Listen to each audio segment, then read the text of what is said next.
Arif menarik napas panjang ketika membuka pintu rumah kayu sederhana yang ia tempati bersama istrinya, Nisa. Matahari sudah condong ke barat, tubuhnya penuh debu dan keringat setelah seharian bekerja sebagai tukang di proyek bangunan. Lengan bajunya sobek sedikit, tapi senyumnya tetap ada. Baginya, pulang ke rumah selalu membawa harapan untuk menemukan kedamaian. Namun, begitu ia melangkah ke dalam, wajah Nisa menyambutnya dengan tatapan sinis. "Baru pulang?" tanya Nisa ketus sambil menyilangkan tangan di dada. Arif menangguk, mencoba tersenyum. "Iya, Miss. Hari ini agak lama karena ada tambahan pekerjaan. Capek banget, tapi alhamdulillah ada rezeki lebih sedikit." Nisa menatapnya dari ujung kepala sampai kaki, lalu mendengus. "Rezeki lebih? Maksudmu uang lembur itu? Mana cukup, Rif. Orang lain bisa bawa pulang belanjaan sekarung, kau paling cuma bawa beberapa bungkus mie instan. Aku ini perempuan, Rif.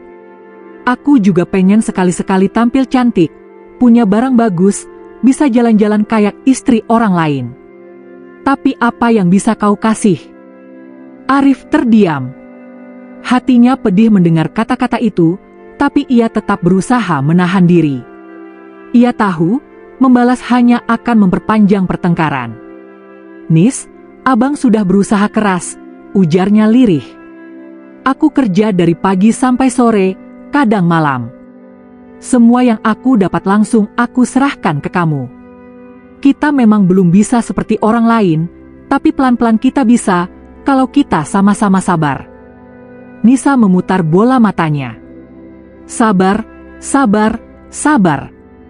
Dari dulu selalu itu yang kau bilang. Aku sudah bosan dengar kata sabar. Aku ini bukan robot, Rif. Aku butuh hidup yang layak, bukan hidup begini." Arif menunduk. Kata-kata itu menusuk lebih tajam dari luka fisik yang ia dapatkan di proyek. Padahal, semua yang ia lakukan hanya untuk Nisa. Malam itu, setelah makan seadanya, Arif langsung tertidur di kasur tipis ruang tengah. Badannya lelah, pikirannya penat, tapi ia tetap bersyukur meski sederhana. Sementara itu, Nisa masih duduk di ruang tamu dengan ponsel di tangan. Grup pertemanan SMA-nya penuh dengan foto-foto teman lamanya. Ada yang liburan ke Bali, ada yang pamer tas branded, ada pula yang memamerkan cincin hadiah ulang tahun. Senyum sinis muncul di bibir Nisa. Ia teringat pada seseorang, Dimas, mantan kekasihnya dulu. Dulu, Dimas bukan siapa-siapa, tapi kabarnya sekarang sudah jadi pengusaha muda yang sukses. "Kalau saja dulu aku menikah dengan Dimas, mungkin hidupku nggak kayak gini," gumamnya. Pandangan matanya beralih pada sosok Arif yang tertidur pulas. Wajah polos suaminya itu justru membuatnya semakin kesal. Keesokan paginya, Arif bangun lebih awal seperti biasa. Ia menyiapkan sarapan sederhana, teh manis hangat dan roti tawar yang ia beli kemarin. Dengan penuh semangat, ia menata meja kecil di ruang makan. "Nis, ayo sarapan dulu. Aku harus berangkat lebih pagi hari ini," panggilnya dengan suara lembut. Nisa keluar dari kamar, wajahnya masih kusut. Ia melirik meja makan dan langsung mengerutkan dahi. "Hanya roti ini? Rif, kau pikir aku kenyang makan beginian?" katanya ketus. Arif tersenyum kecut, mencoba menahan rasa sakit di hatinya. "Maaf, Nis. Aku belum sempat ke pasar. Nanti sepulang kerja aku belikan lauk yang lebih enak, ya." Nisa langsung berdiri, menaruh roti itu kembali ke piring dengan kasar. "Aku capek, Rif. Aku capek hidup miskin kayak gini. Kau nggak pernah mikirin kebahagiaanku. Kau pikir aku bisa terus bertahan dalam keadaan begini?" Arif terdiam. Kata-kata itu membuat dadanya sesak. Ia ingin berkata banyak, ingin menjelaskan betapa keras usahanya, tapi lidahnya keluh. Ia hanya bisa menarik napas dalam-dalam. "Nis," suaranya lirih, "aku mungkin belum bisa kasih kemewahan, tapi aku janji aku akan terus berusaha. Jangan pernah ragukan itu. Namun, bukannya luluh, Nisa malah semakin sinis. Berusaha? Kau kira aku nggak bisa lihat hasilnya? Bertahun-tahun kita nikah, apa yang berubah? Tetap begini-begini saja. Kau bukan suami yang bisa aku banggakan. Arif memejamkan mata. Sakit sekali rasanya mendengar ucapan itu keluar dari wanita yang dulu ia cintai setengah mati, yang dulu ia perjuangkan meski semua orang menentangnya. Dan untuk pertama kalinya sejak menikah, Arif mulai bertanya-tanya dalam hati, apakah cintanya saja cukup untuk mempertahankan rumah tangga ini? Hari-hari berlalu, dan bukannya membaik, hubungan Arif dan Nisa semakin memburuk. Arif berusaha lebih keras, menambah jam kerja, mengambil lembur, bahkan ikut pekerjaan tambahan di malam hari. Kadang ia pulang dengan tubuh begitu lelah hingga hampir roboh, tapi senyum tetap ia paksakan saat melihat wajah istrinya.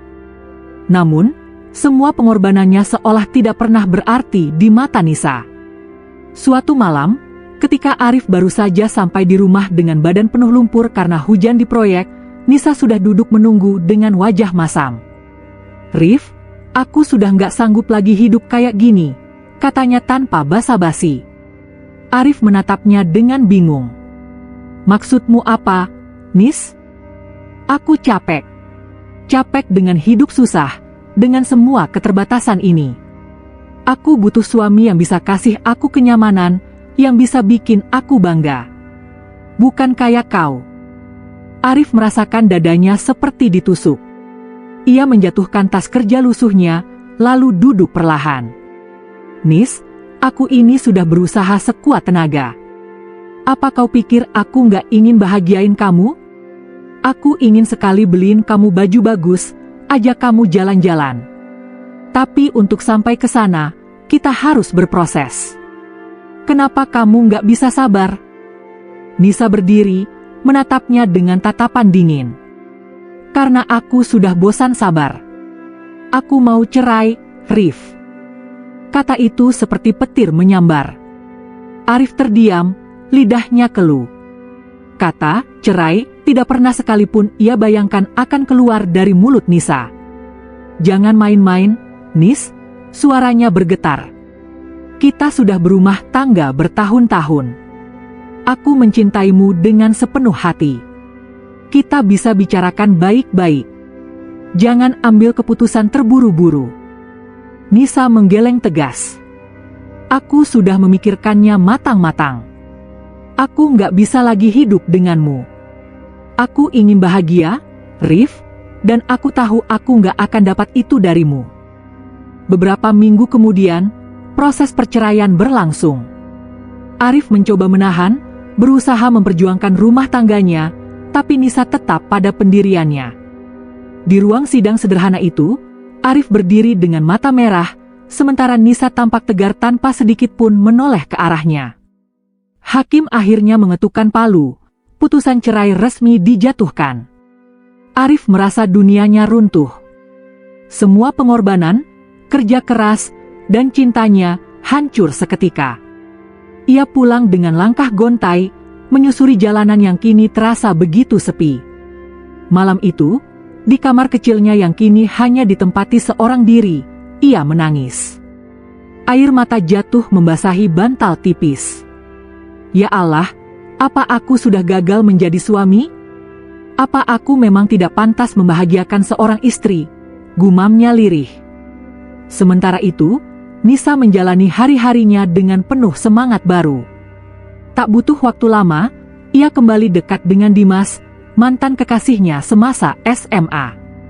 Dimas kini sudah menjadi pengusaha sukses, punya mobil mewah, rumah besar, dan gaya hidup yang jauh dari sederhana. Senyum Dimas, perhatian kecilnya, membuat Nisa merasa dunia benar-benar berubah. Beberapa bulan setelah perceraian, kabar pernikahan Nisa dan Dimas pun tersebar. Arif mendengarnya dari seorang teman lama. Saat itu, ia hanya terdiam. Hatinya perih, tapi ia memilih untuk tidak menaruh dendam. "Kalau memang itu jalan kebahagiaanmu, Nis, semoga kau benar-benar bahagia," ucap Arif lirih, menatap langit malam. Hari-hari berlalu dengan berat. Arif kini hidup sendirian, tapi ia tidak menyerah. Ia yakin Tuhan tidak akan menutup semua pintu untuknya. Ia mulai mencari peluang baru. Di sela pekerjaannya sebagai tukang, ia belajar keterampilan lain, memperbaiki perabot, sedikit-sedikit belajar tentang bisnis material bangunan, dan memanfaatkan setiap kesempatan. Meski langkahnya terseok, semangatnya perlahan tumbuh. Di dalam hatinya, masih ada luka yang membekas. Tapi luka itu kini menjadi cambuk, bukan lagi jerat. Aku mungkin kehilangan seorang istri, tapi aku tidak boleh kehilangan diriku sendiri. Aku harus bangkit. Dan tanpa ia sadari, keputusan untuk terus melangkah inilah yang akan mengubah takdirnya di masa depan. Waktu terus berjalan. Sejak perceraiannya dengan Nisa, hidup Arif seperti berjalan di atas bara. Luka itu masih membekas, tapi ia menolak terjebak dalam kesedihan. Ia tahu, jika ia menyerah, maka benar ucapan Nisa, ia hanyalah lelaki gagal. Pagi-pagi buta, ketika kebanyakan orang masih tertidur, Arif sudah berdiri di depan warung kecil yang ia buka di depan rumah kontrakannya. Warung itu tidak besar, hanya memajang beberapa rak berisi kebutuhan harian dan alat bangunan. Bismillah, semoga hari ini ada rezeki, ucapnya lirih setiap kali membuka pintu warung yang berderit. Warung itu awalnya kecil, hasil dari tabungan sedikit demi sedikit, ditambah pinjaman dari seorang teman lama. Arif memulainya dengan penuh keraguan, tapi juga dengan tekad yang bulat. Ia ingin membuktikan bahwa ia bisa bangkit. Siang harinya, ia tetap bekerja sebagai tukang di proyek. Malamnya, ia belajar membaca buku tentang bisnis, menonton video cara mengatur keuangan, dan mencatat semua pemasukan dan pengeluaran dengan teliti. Hari-harinya padat, tubuhnya lelah, tapi hatinya bersemangat. Suatu sore, ketika ia sedang membereskan warung, seorang pria paruh baya berhenti di depan. Pria itu mengenakan kemeja rapi, wajahnya berwibawa. Ia memperhatikan Arif yang sedang menata semen dan cat dengan cekatan. "Kamu yang punya warung ini?" tanya pria itu. Arif mengangguk sopan. "Iya, Pak. Ada yang bisa saya bantu?" Pria itu tersenyum kecil. "Saya kebetulan sedang bangun rumah di dekat sini. Saya butuh material bangunan. Kalau bisa, saya ingin belanja rutin di sini." Arif tersenyum lebar, matanya berbinar. "Alhamdulillah, tentu saja bisa, Pak. Saya akan usahakan semua barang tersedia sesuai kebutuhan." Sejak hari itu, pria tersebut, yang ternyata bernama Pak Salas, seorang pengusaha properti, menjadi langganan tetap warung Arif. Lama-kelamaan, Pak Salas mulai memperhatikan Arif lebih dekat. Ia kagum melihat kejujuran dan kerja keras pemuda itu. Setiap kali barang yang dipesan datang terlambat, Arif selalu jujur menjelaskan alasannya, tidak pernah berbohong.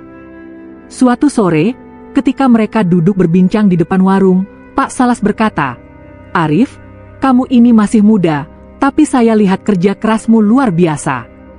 Kamu nggak mau berkembang lebih besar? Saya bisa bantu." Arif tertegun. "Maksud Bapak?" "Saya punya banyak jaringan. Kalau kamu mau, saya bisa kenalkan ke beberapa orang.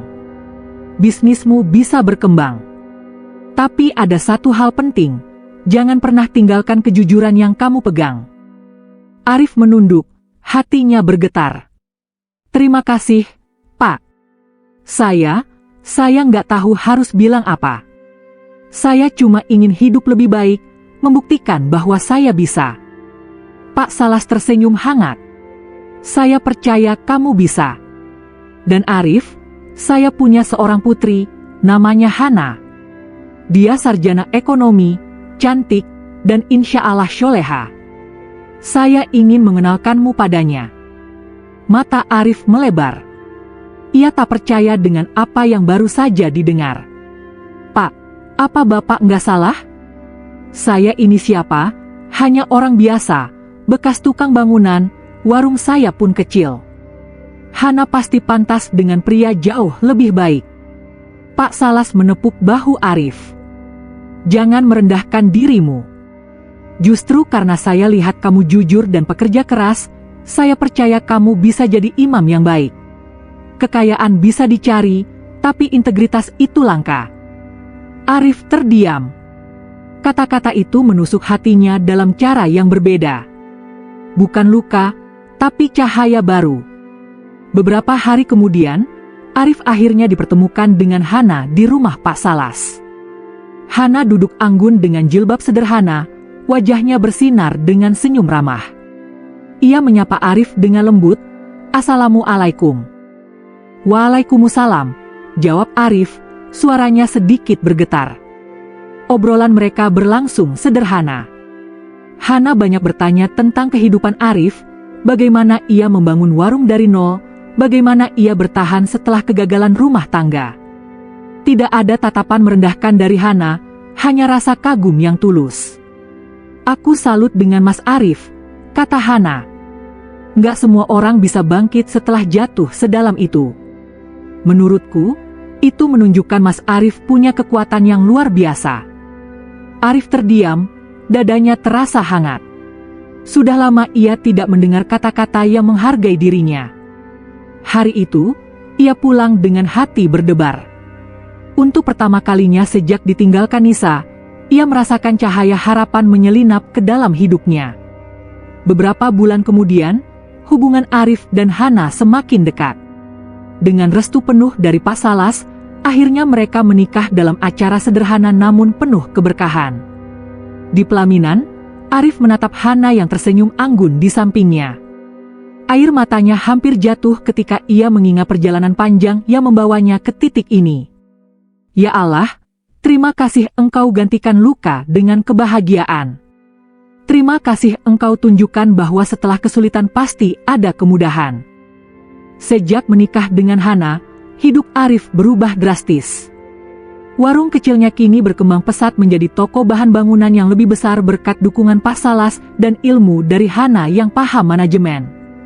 Hana selalu mendukung suaminya, selalu menghargai setiap usaha kecil yang dilakukan Arif.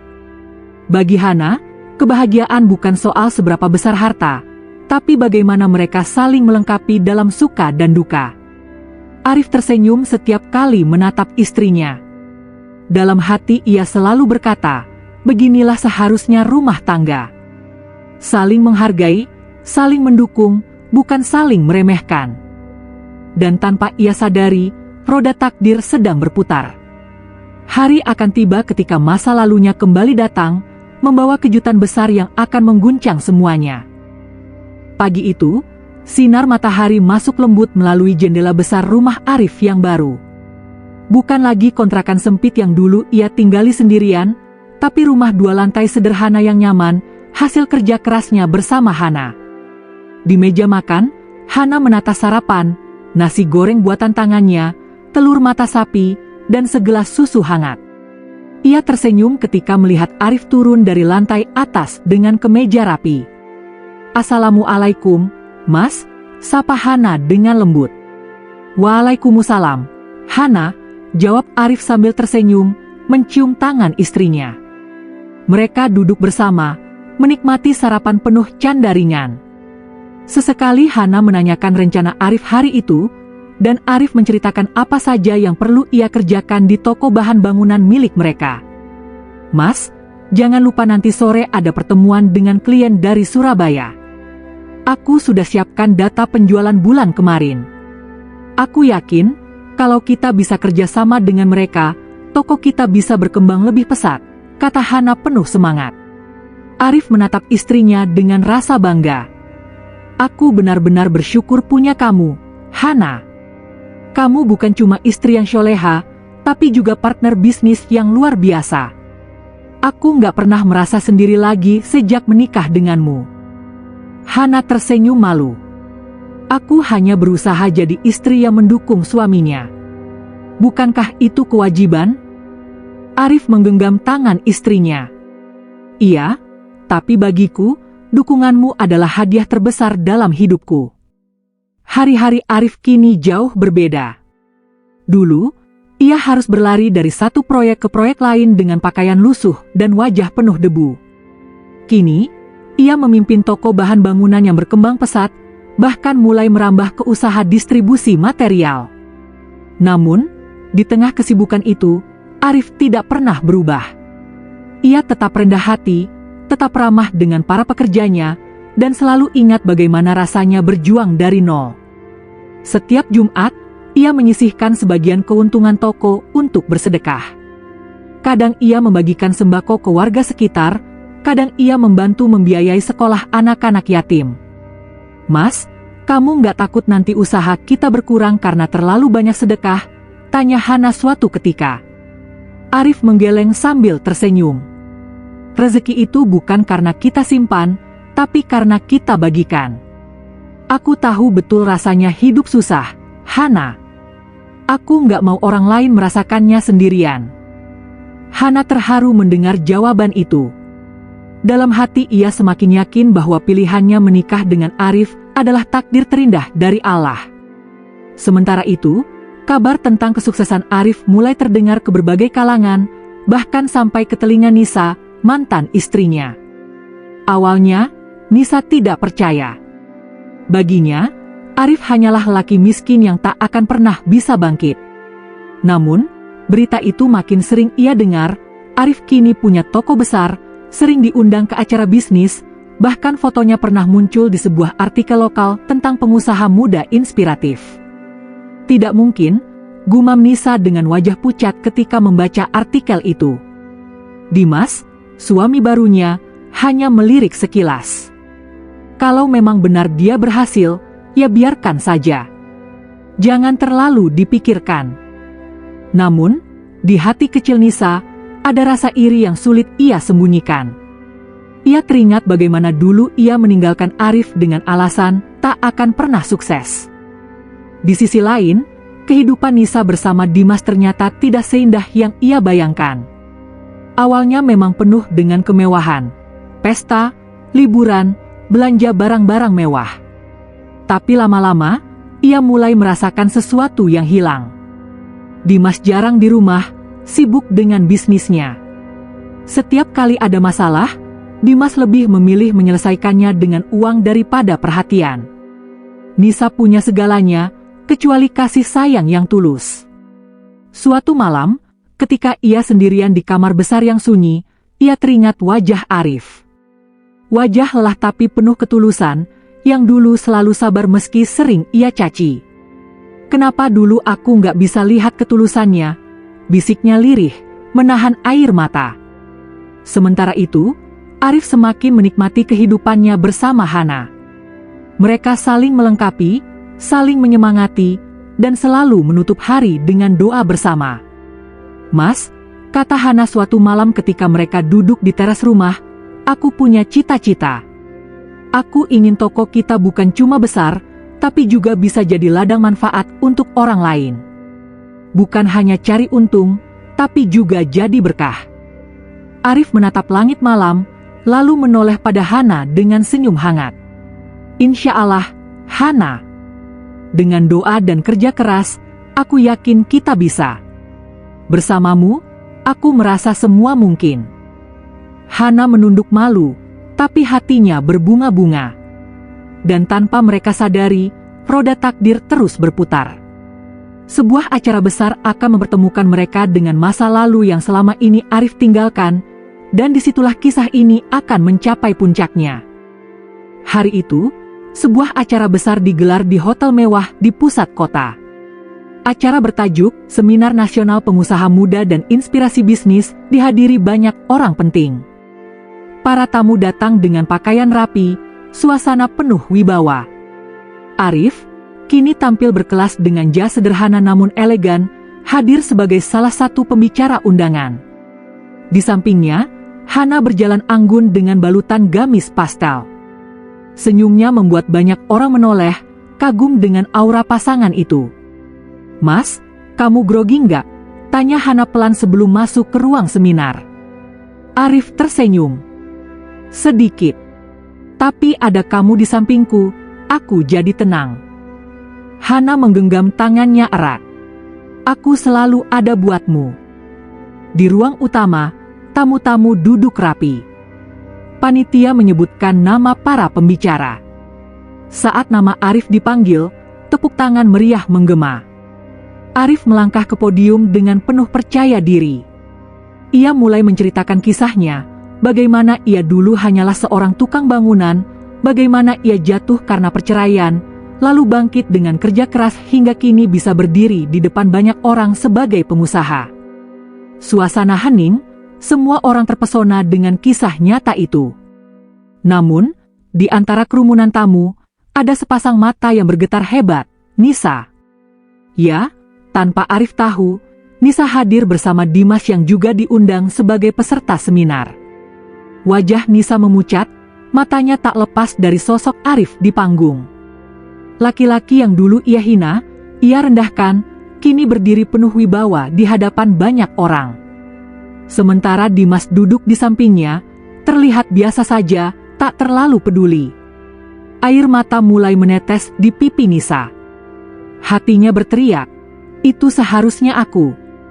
Seharusnya aku yang ada di samping Arif, merasakan kebanggaan ini. Kenapa dulu aku begitu buta?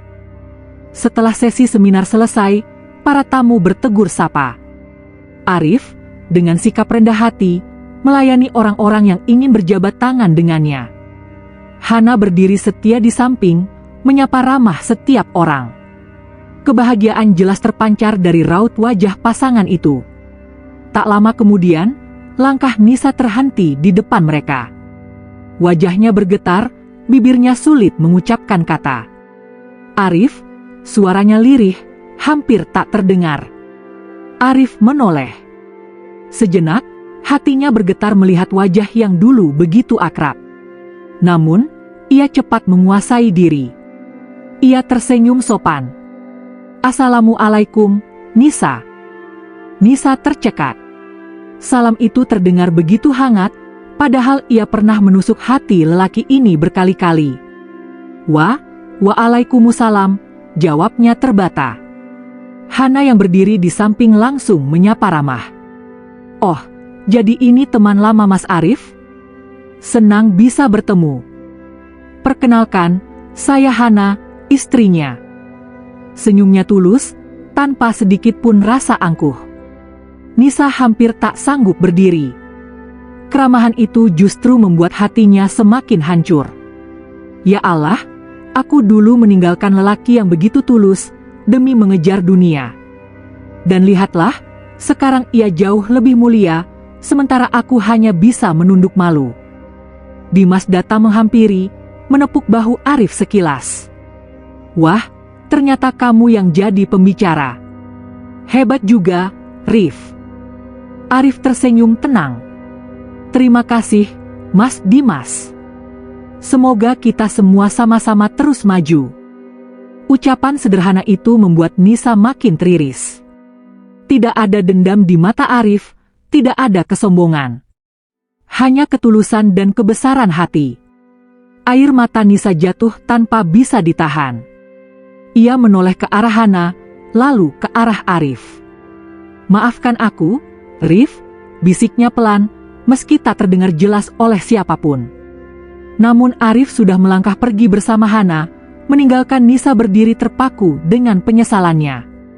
Malam itu, di kamar hotel, Nisa menangis terseduh. Bayangan Arif dengan senyum hangatnya, dengan keberhasilan dan kebahagiaannya bersama Hana, terus menghantui pikirannya. Andai waktu bisa diputar kembali, aku takkan pernah melepaskanmu, Rif. Tapi sekarang, semuanya sudah terlambat. Sementara itu, di rumah sederhana nan hangat, Arif duduk di teras bersama Hana. Angin malam berhembus lembut, mereka menatap langit bertabur bintang. Hana, kata Arif pelan, aku sering berpikir, dulu aku pernah jatuh sangat dalam. Tapi ternyata, itu hanya jalan Allah untuk membawaku ke kebahagiaan yang sebenarnya. Membawaku padamu. Hana tersenyum, menggenggam tangannya erat. Mas adalah anugerah terbesar dalam hidupku. Dan aku percaya, Allah selalu punya rencana indah di balik setiap luka. Arif mengangguk, Matanya berkaca-kaca. Ia menatap langit, berdoa dalam hati. Ya Allah, terima kasih Engkau tunjukkan bahwa tidak ada luka yang abadi. Engkau ganti pengkhianatan dengan cinta yang tulus, Engkau ganti kehinaan dengan kemuliaan. Jadikanlah aku selalu hamba yang bersyukur. Dan di balik semua itu, satu hal yang tersisa hanyalah penyesalan dari seseorang yang dulu tak mampu menghargainya.